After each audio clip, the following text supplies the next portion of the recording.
अब मटेरियल्स बता रहा है कि क्या-क्या मटेरियल्स यूज़ होना चाहिए।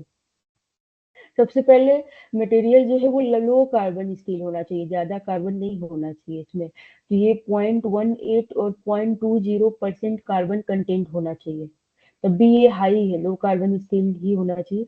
एंड कार्बन स्टील जो होना चाहिए वो 0.25% कार्बन कंटेंट होना चाहिए। अब एलॉय स्टील जो है वो होना चाहिए मिश्र धातु निकेल क्रोमियम का बना होना चाहिए।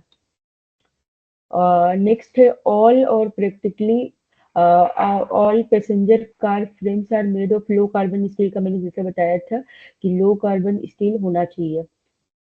The rigidity of a steel part is practically independent of grade of steel which it is made। मतलब जो rigidity है स्टील का वो इंडिपेंडेंट ही होता है ग्रेड ऑफ स्टील से, जो बना है वो इंडिपेंडेंट ही नॉर्मली होता है, मतलब इस पे डिपेंड नहीं होता है।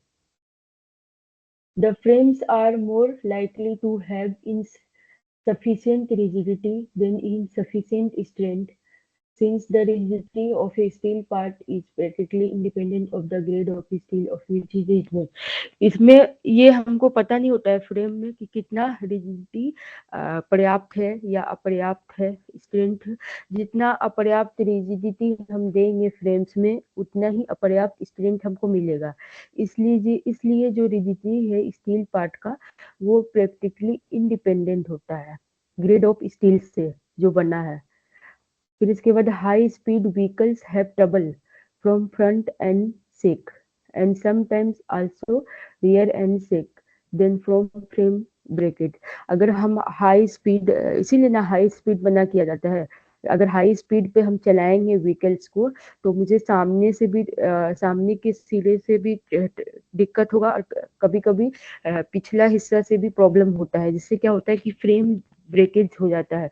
इसलिए स्पीड कम ही रखना चाहिए हमेशा।